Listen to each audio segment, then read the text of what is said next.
Ce GR, il donne pas de répit. Si tu prends par exemple simplement la dernière étape entre Sospel et Menton, rien que celle-ci, c'est 1200 mètres de dénivelé sur 19 km répartis sur 3 cols. Donc après avoir fait 30 000 mètres de dénivelé positif et plus de 600 km, tu finis encore par une étape à 1200 de dénivelé et 3 cols. Marcher. Pourquoi faire? Début 2025, je prends la décision de partir marcher plusieurs semaines, seul et en itinérance. J'ai besoin de remobiliser mon corps pris en étau entre la sédentarité du travail et des efforts trop intenses. Je suis soit inactif, soit trop actif. Je vais donc marcher, ce sera ma thérapie. Je rêve aussi d'une immersion en montagne, longue et patiente. La grande traversée des Alpes sera mon décor. Un décor de choix. La traversée de massifs prestigieux sur 620 km de sentiers, 53 cols et 33 000 mètres de dénivelé positive. La grande traversée des Alpes emprunte en réalité la partie alpine du GR5, sentier qui part d'Amsterdam pour relier la Méditerranée. Je parcourrai donc cette partie alpine qui part de Saint-Gingolph au bord du lac Léman et qui relie Nice ou Menton, selon la variante choisie, en une quarantaine d'étapes. Et en guise d'introduction, je démarrai par quelques jours dans le Jura, entre les Hôpitaux Neufs et les Rousses.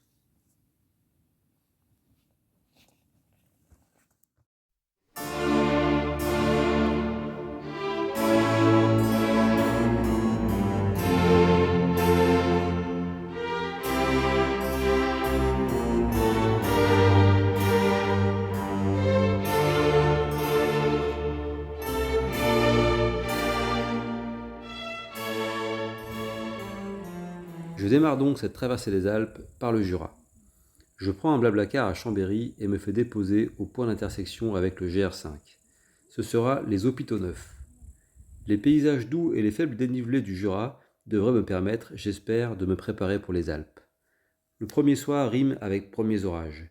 Je décide donc de dormir dans un refuge CAF, le Gros Moron, qui me mettra dans l'ambiance jurassienne. Voilà, j'ai un petit refuge de 32 places, avec une seule place occupée, la mienne. Donc, grand confort, grand luxe. Bon voilà, petit déjeuner tout seul à nouveau hein, dans le refuge du Gros Moron après une nuit dans le dortoir. Et c'est bien humide ce matin, mais il y a de la ricorée.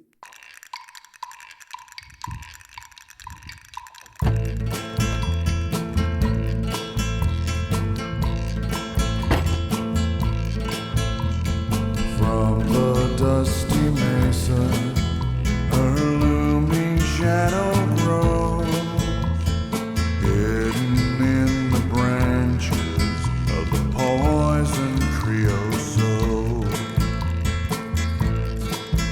She twines her spines up slowly towards the boiling sun, and when I touched her skin, my fingers ran with blood.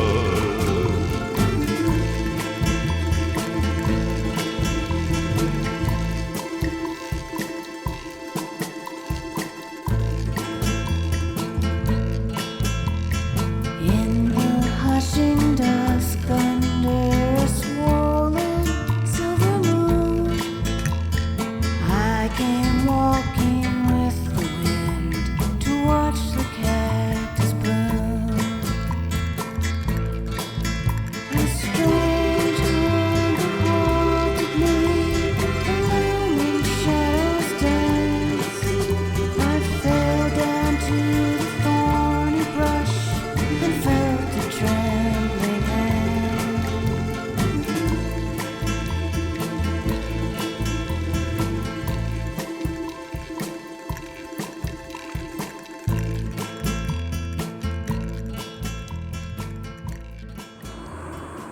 Parce que j'ai vraiment croisé personne depuis qu'on est là.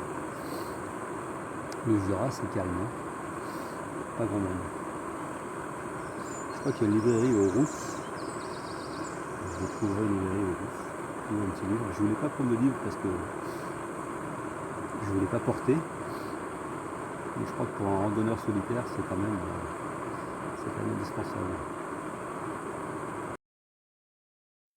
Le Jura, c'est très joli, c'est bucolique, mais même en plein mois d'août, il n'y a pas grand monde.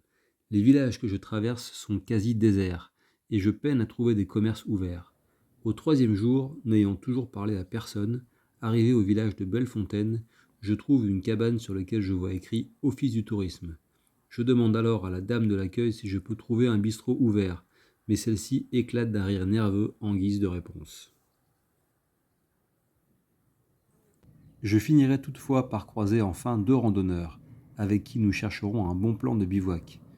Mais cette quête sera vaine, je me rabattrai sur le parc pour enfants, qui aura le mérite d'un terrain bien plat.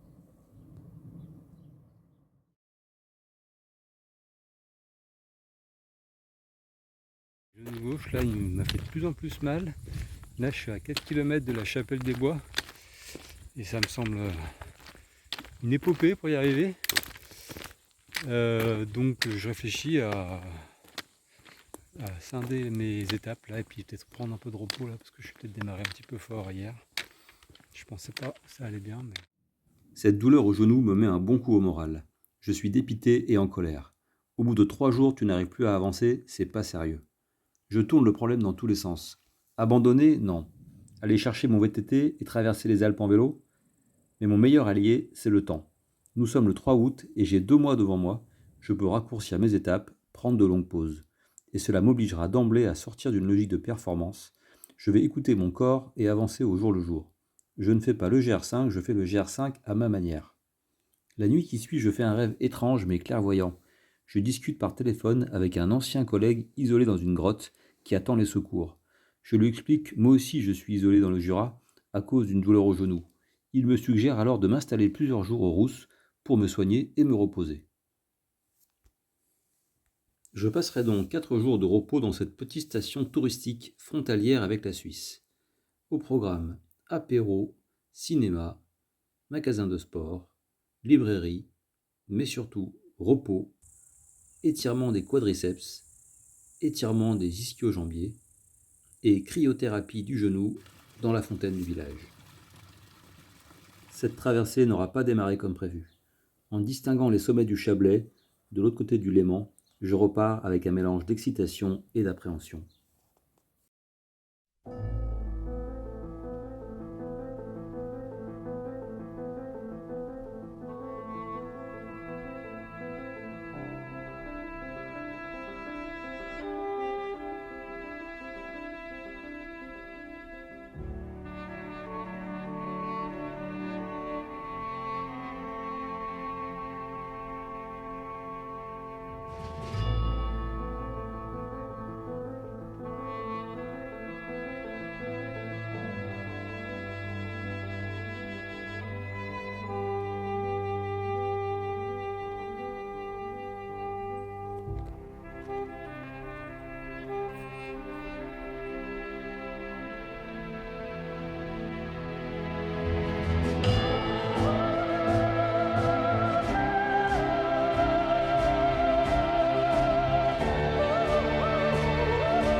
Cette première partie dans les Alpes traverse le Chablais en reliant Saint-Gingolph au bord du Léman à Samoëns.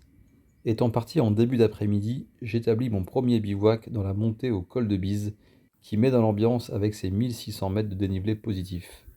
Je découvre ce massif splendide, peu élevé en altitude mais aux pentes bien abruptes. À chaque col, son nouveau paysage et à chaque chalet d'alpage, la tentation d'une omelette, d'un morceau d'abondance ou d'une tarte aux myrtilles. On est bien dans les Alpes. J'ai quelques difficultés à trouver de bons emplacements de bivouac, le combo terrain plat et eau potable étant rare dans ce massif. J'apprendrai aussi à mes dépens qu'on ne bivouaque pas impunément au milieu d'un alpage. Descente à la Chapelle de l'Abondance, après un bivouac mouvementé, En fait, hier, je me suis installé dans un petit point qui était très sympa, avec la vue sur les dents du midi, avec un petit point d'eau et tout. Et en fait, j'étais sur le point de m'endormir là, vers 9h, 9h30, et je me suis fait encercler par des vaches qui ont commencé à attaquer ma tente, à mettre des coups dans la toile. Elles me pliaient un arceau, si bien que je suis sorti en criant pour les faire partir. Il y avait une quinzaine de vaches. C'était assez impressionnant, j'ai eu un peu peur. Et du coup j'ai tout remballé et j'ai fait 3/4 d'heure de plus en descendant pour aller bivouaquer près du parking. Voilà, plus proche de la chapelle d'Abondance. J'ai trouvé un bon bouquin à la librairie des Rousses, Mort d'une libraire, très bon bouquin. Alors le problème c'est que je l'ai fait tomber dans la fontaine en faisant ma cryothérapie du genou. Donc j'ai dû faire sécher les pages une par une pour le récupérer. Mais j'ai bien fait parce que c'est un très bon bouquin. Je recommande. Après une dizaine de jours à marcher seul, je prends une journée de repos au camping de Samoëns qui marque la fin du Chablais et le début du Haut-Gifre. Au camping, je découvre que les randonneurs du GR5 n'ont pas besoin de réserver, même le week-end du 15 août. Et pas besoin de se justifier non plus. Le gros sac, l'allure poussiéreuse parlent d'eux-mêmes. Un petit carré plat en plein soleil nous est réservé, grand luxe après 4 nuits en bivouac. Dans ce carré randonneur, je ferai mes premières belles rencontres. Seb et ses enfants partis pour le tronçon Saint-Gingolph-Modane, et Will, le Jurassien, parti comme moi pour la traversée intégrale. Nous nous suivrons sur plusieurs étapes. Anne me rejoint pour le week-end et nous partons ensemble depuis Samoëns pour le lac d'Anterne, au pied de la majestueuse chaîne des Fises, spot de rêve pour le bivouac. Je démarrai avec Anne mes consultations sur la marche. D'après toi, quelle est la différence entre un bon et un mauvais randonneur? Alors, un bon randonneur est un randonneur qui ne laisse pas de traces. Il est passé, on ne voit pas de traces de son passage et la montagne reste comme elle était. Le mauvais randonneur est un peu moins discret. Le jour suivant, direction le col d'Anterne, puis le col du Brévent. Le temps est magnifique, je sais qu'on va en prendre plein les yeux. L'arrivée au col d'Anterne à 8h du matin laisse juste sans voix.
Allez, petit bivouac au col de la Sauce, Véro. Trop beau. Titre pour les, Non, non, non, non. On est pas mal là, hein. On est pas mal. pour Hein. les blandinelles. Franchement, c'est mieux que le camping des Ouches. Bien mieux. Bon, il y a Avec, encore. avec la vue sur les hautes montagnes. On aperçoit potentiellement les dômes de Miage là-bas. Ouais.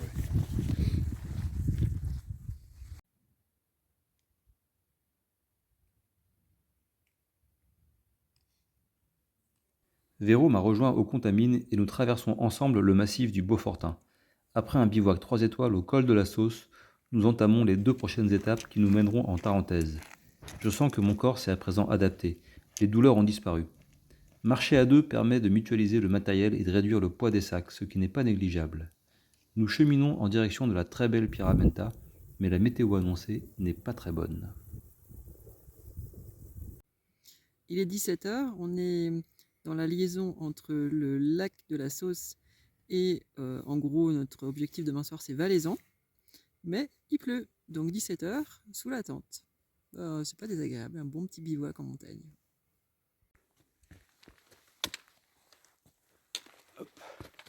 Allez, montée, col du Bresson, sous la Pyramenta.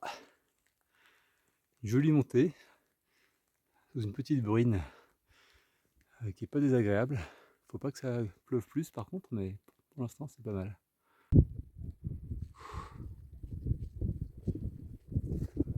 Ça y est, on est arrivé au col du Bresson après une nuit sous la pluie mais sans orage, donc c'était une bonne nuit malgré tout, un bon bivouac.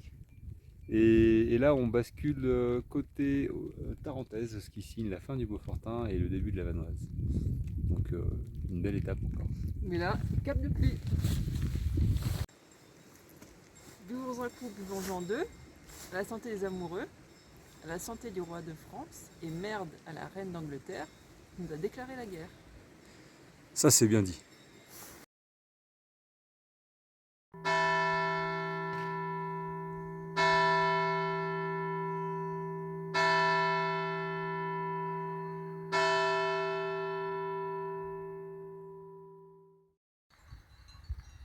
Véro a repris le train à Landry en Tarentaise et je reprends mon cheminement.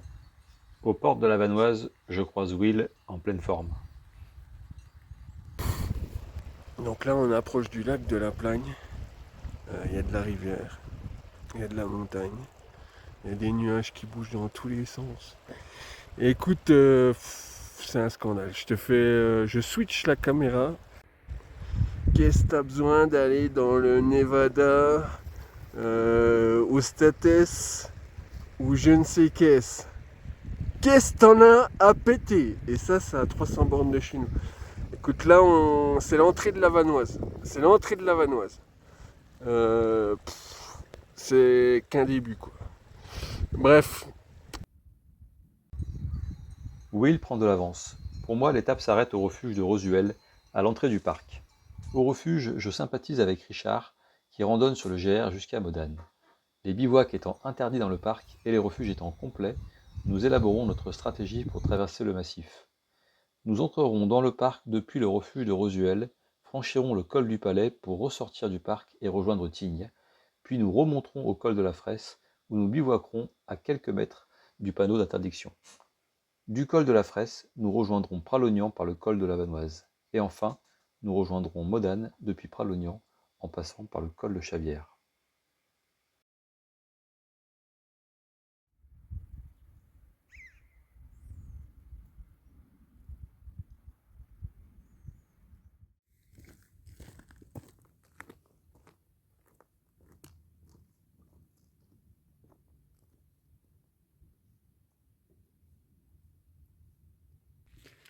Voilà, je suis rentré dans le parc de la Vanoise. C'est dans une partie du parc là, que je connaissais pas et qui est vraiment très belle. C'est des grandes étendues d'herbe, des sommets rocheux assez impressionnants et puis des marmottes qui courent entre les jambes. Voilà, vraiment la nature sauvage.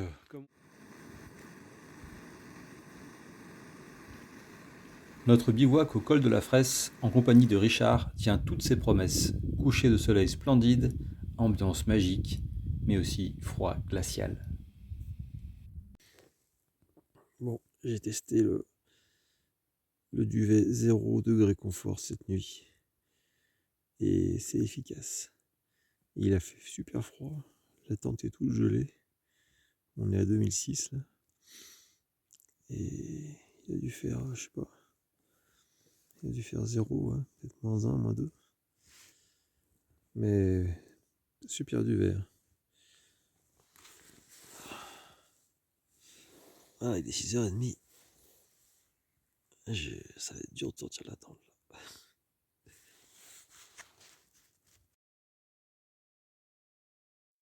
À ce stade de l'itinérance, je me sens totalement immergé. Je suis parti depuis une vingtaine de jours et je n'en suis pas encore à la moitié. Le temps s'est étiré, le corps et l'esprit ont lâché prise. Je profite. Le silence d'un col au petit matin, la beauté des grands espaces. Je pose régulièrement la question aux personnes que je croise pourquoi ils marchent. Richard me répondra. La lenteur est un luxe, une manière de voyager aussi bien intérieurement que sur des territoires inconnus pour moi, surtout à la bonne vitesse et discrètement, pour bien voir et observer les paysages, les animaux, les odeurs. Sortir de sa zone de confort et vivre avec l'essentiel, le minimum. Mêler l'effort physique et moral, apprendre ses limites, quel bonheur. La marche est pour moi une philosophie qui permet de se recentrer sur l'essentiel et d'échapper à la routine quotidienne. Pour un handicapé social comme moi, c'est une pommade de rencontrer autant de gens bien et d'apprendre à les connaître, tellement différents et attirés par la même passion. Et enfin, qu'est-ce qu'un bon randonneur pour moi ? Un coup de vent humble, silencieux et respectueux, qui passe sans laisser aucune trace derrière lui, sinon celle d'un sourire ou d'un merci.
Arrivé au col de Chavière et premier panorama sur les écrins, barre des écrins, ailes froides et Pelvoux.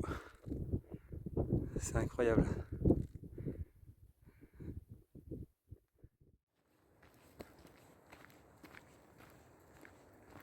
Mes genoux supportent très bien les 1700 mètres de dénivelé négative pour rejoindre Modane. Ce jour-là, je me dis que tout est possible, et l'idée de la Méditerranée devient plus concrète. Aux premières heures du jour, la lumière douce est toujours splendide. La fraîcheur de l'air donne de l'énergie. La remontée vers Valfréjus, depuis le col de la vallée étroite, me sont familiers. Je quitte la Vanoise pour le massif des Cerces, que j'aime particulièrement et où se mêlent de nombreux souvenirs d'escalade et de randonnée en famille. Le col de la vallée étroite marque un point de passage important. Nous quittons la Savoie pour les Hautes-Alpes. Immédiatement, la végétation est plus méridionale et les bons jours sur les chemins sont plus chantants. Fini l'abondance et le Beaufort, vive le bleu du Queyras et l'atome du Sud. Une bivouac ce soir dans la vallée étroite, donc à côté du Coran, là c'est très sympa. Et la vallée de Prat, c'est assez rigolo parce que en fait c'est un territoire qui est français, mais depuis peu, depuis 1947 je crois. Et du coup tous les accès se font par l'Italie, l'indicatif téléphonique c'est italien, on est sur les réseaux italiens. Et tout le monde parle italien ici, mais on est en France. Voilà.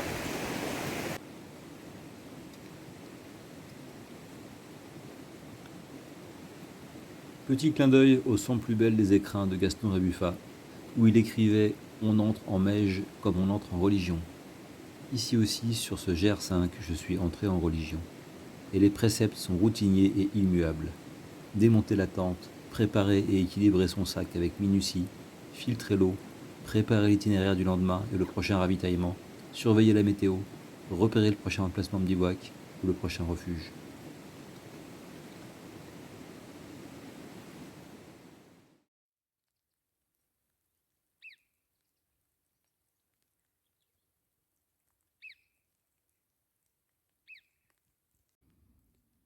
Bon, j'arrive tranquillement dans la vallée de Nevache, qui est une vallée incroyablement belle et très sauvage. C'est sûrement un de mes coins préférés des Alpes. Bon, là c'est un petit peu nuageux, voire même pluvieux, là je commence à être mouillé. Mais c'est quand même très beau. Et surtout ce soir je dors en gîte, donc il peut pleuvoir, c'est pas un problème. Je vais m'arrêter à l'auberge de la Cléda, qui est une auberge dans la vallée des Nevaches, et je vais me forcer à m'arrêter une journée complète, prendre une journée de repos demain toute la journée. En fait, je me disais que à la base, j'allais profiter de la météo qui était mauvaise. Bon, c'est pas si mauvais finalement, mais il faut vraiment que je me force à m'arrêter parce que ce qui est assez étonnant, c'est que quand on finit une journée de 7h, 7h30 de marche, 8h de marche, on a mal aux jambes, on se dit qu'on repartira jamais le lendemain, et puis en fait le lendemain, ça repart quoi. Le corps il a envie de repartir, il a envie de marcher, et en fin de compte ça fait une semaine que je me dis qu'il faut que je me prenne une journée de repos, que je ne prends pas, et donc je vais me forcer à la prendre demain, en espérant qu'il fasse mauvais évidemment, ça me donnera bonne conscience.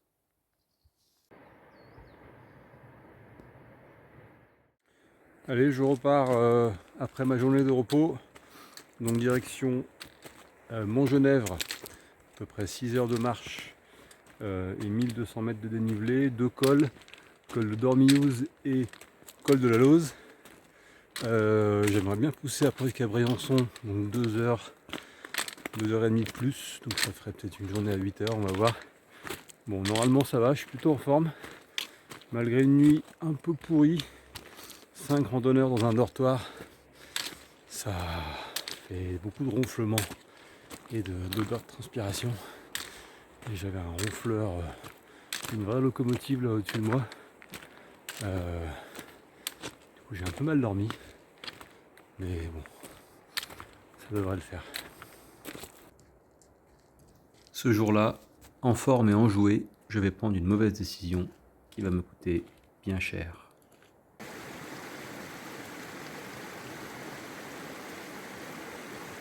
Allez, deuxième col de la journée, col de la Lose. C'est avec le beau temps et c'est super beau. Là on voit le Chiara qui se découpe là-bas. Et là, je vais redescendre sur Montgenèvre tranquillement.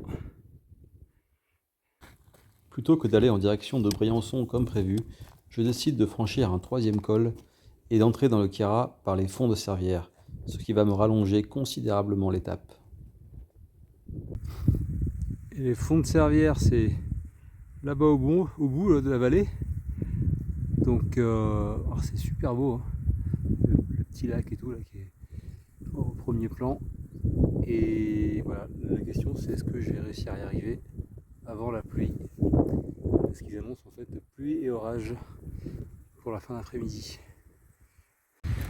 Bon, j'arrive au fond de Servières, ça y est, après une longue étape.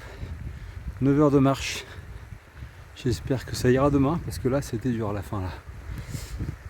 Et j'arrive avec la pluie. Donc je vais aller me poser au refuge et puis on va aviser, voir si on peut bivouaquer et peut-être se prendre une douche au refuge. Ça serait parfait.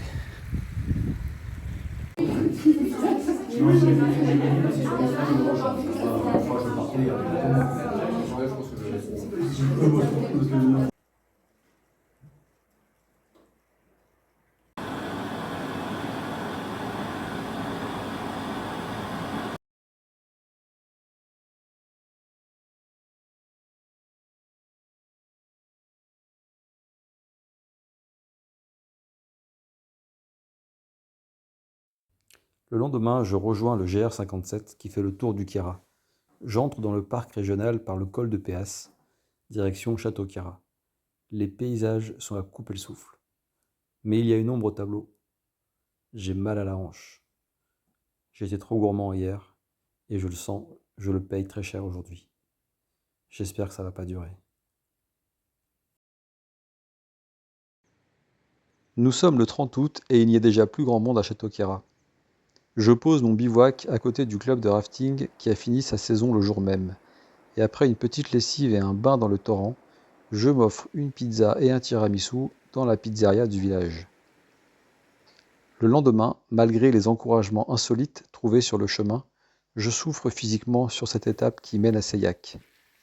Mais au détour d'un lacet, je recroise par hasard Brenda, une Hollandaise qui fait le GR et que j'avais rencontrée à Modane.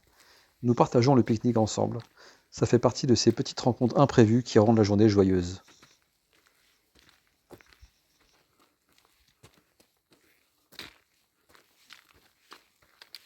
On a une vue sur l'ensemble du massif comme ça. Donc c'est complètement panoramique. Et puis avec le temps qu'il fait aujourd'hui, c'est...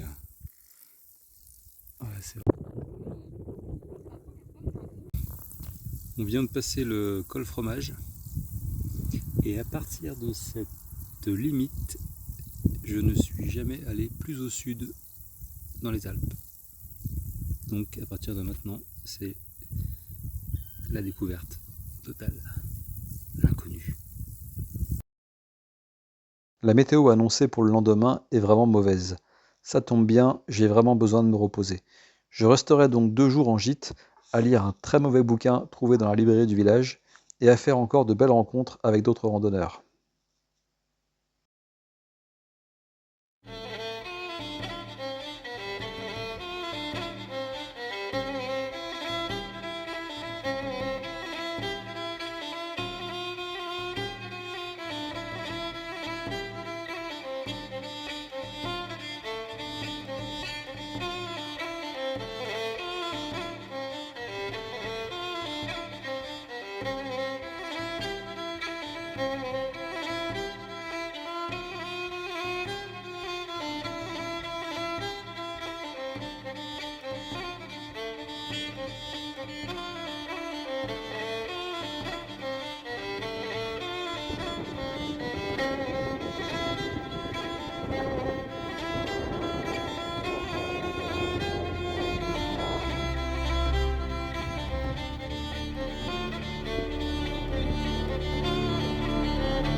Spot de bivouac, j'ai jamais vu ça quoi. C'est de la moquette, c'est tout plat avec une vue incroyable, un ruisseau à côté. Bon, dommage qu'il soit à 13h parce que sinon j'aurais posé la tente ici là.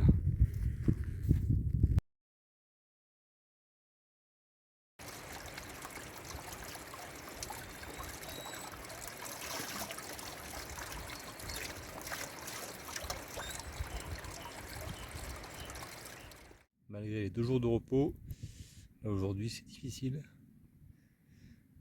Donc ça commence à m'inquiéter sérieusement. Je sais pas si je vais pouvoir continuer là. Je commence à me demander si c'est pas bientôt la fin de l'aventure, si ça évolue pas là dans les. D'ici demain après-demain là, ça va être compliqué d'avancer.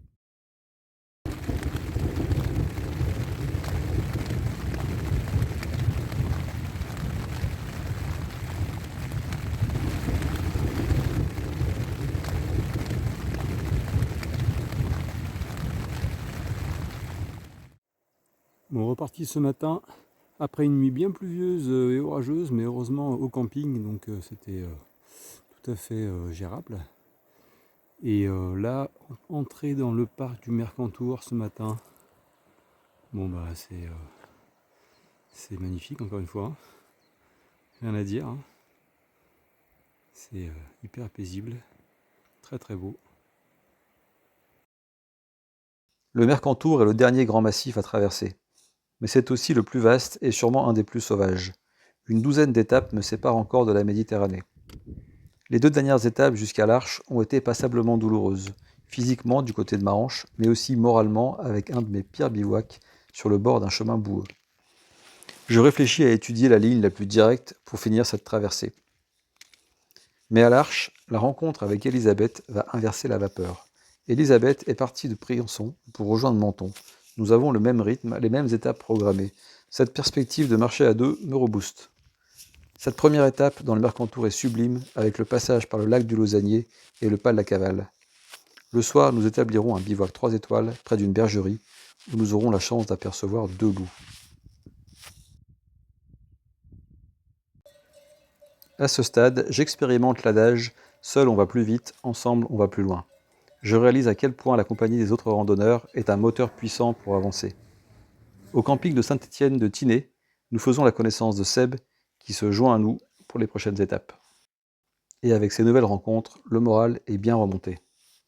All the leaves are brown, and the sky is gray, and the sky is gray. I've been for a walk on a winter's day. I'd be safe and warm, if I was in LA, if I was in LA. California dreaming on such a winter's day.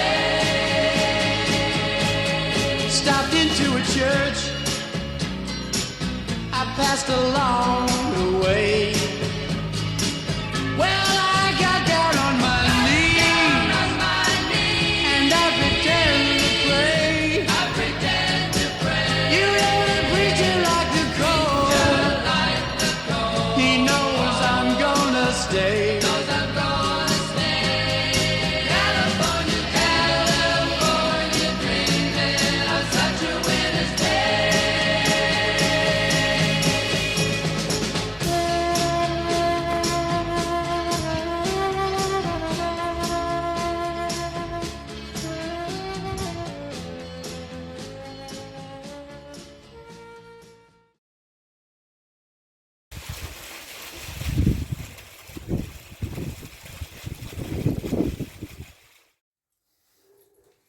Le premier confort de l'aventure, après 1 mois et demi de marche, bien mérité, comme un Koh-Lanta. À Saint-Dalmas-sur-Val-de-Blore, il y a un choix à faire. En ligne droite, le GR5 rejoint Nice en 3 jours. Mais il est possible aussi de rejoindre le GR52 et de repartir vers le nord-est pour 7 étapes dans le cœur du Mercantour et de rejoindre Menton par la célèbre vallée des Merveilles. Le choix est vite vu, nous avons le temps, nous jouerons les prolongations. Un dernier séchage de tente, un gros ravitaillement et un bon orage à la montée. Et nous posons le bivouac au lac des Mille Fonds, dans une ambiance mystique.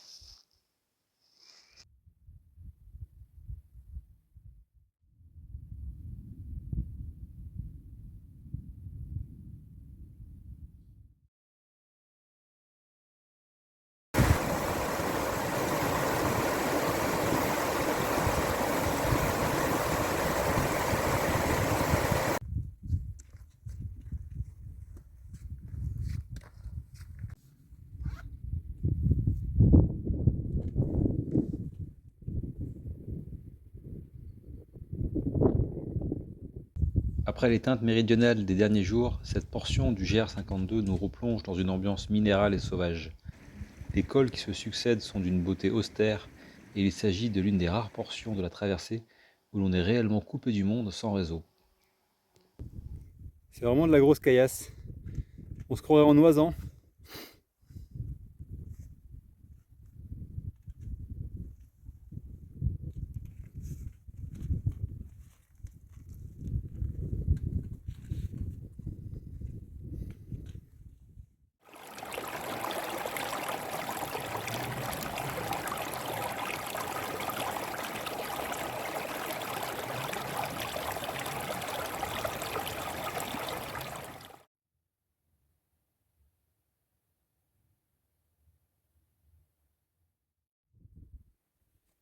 La vallée des merveilles tranche avec ce monde de pierre. Ces roches teintées d'ocre et de rose sont envoûtantes, et ce jour-là, elles semblent sublimées par les lumières de la fin d'été. Nous passons la journée à randonner tranquillement à la recherche des célèbres peintures rupestres. Le soir au refuge, nous rencontrons Élise, dernière randonneuse avec qui je partagerai un bout de route.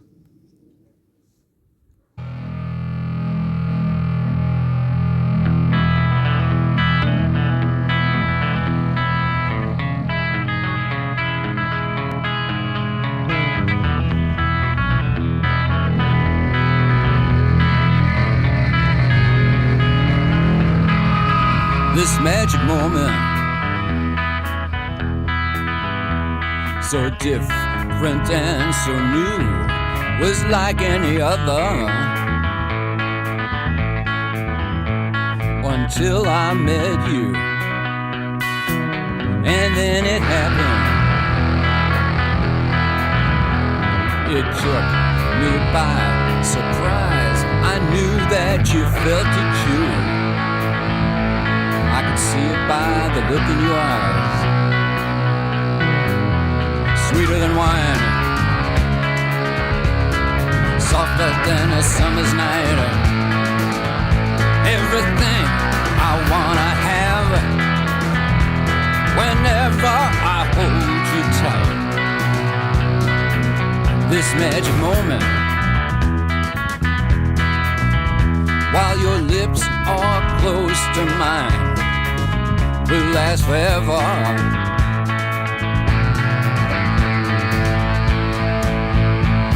Forever till the end of time. So why won't you dance with me? Hey, baby. Why won't you dance with me? This magic moment, so different and so new, was like any other until I met you, and then it happened. You know, it took me by surprise. I knew that you felt it too, by the look in your eyes.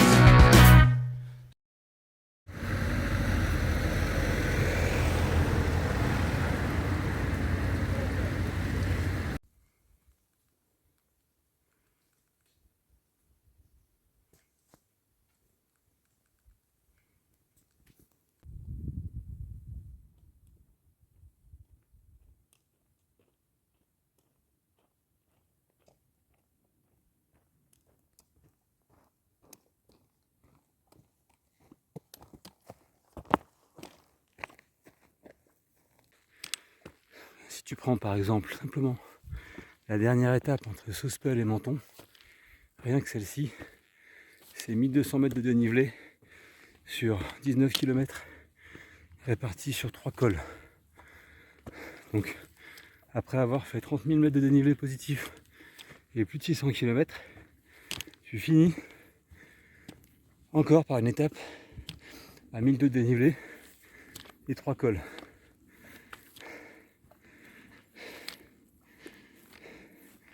Mais il y a une bonne nouvelle, c'est que ce troisième col, il est là.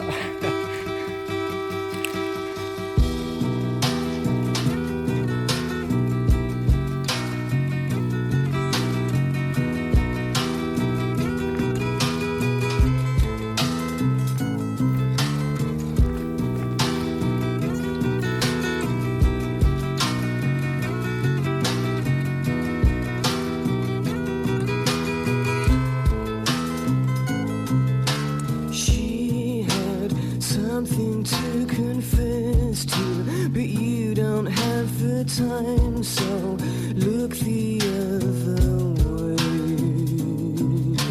You will wait until it's over to reveal what you'd never shown her. Too little, much too late. Yeah.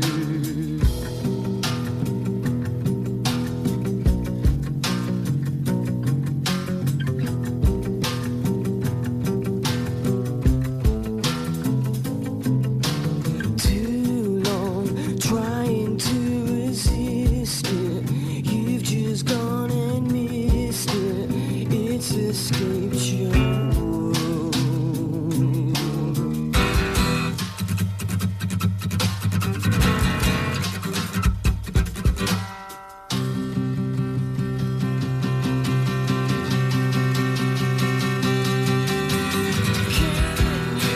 See that I am needing and begging for so much more than we could ever give. But I don't want you to adore me, don't want you to ignore me when it pleases you. Yeah, but I'll do it on my own.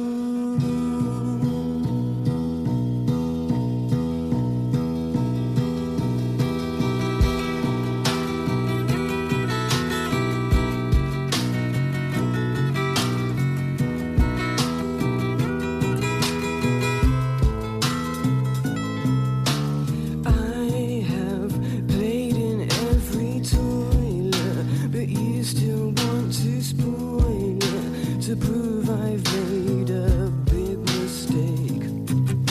And too long trying to resist it. You've just gone and missed it. It's escaped your world.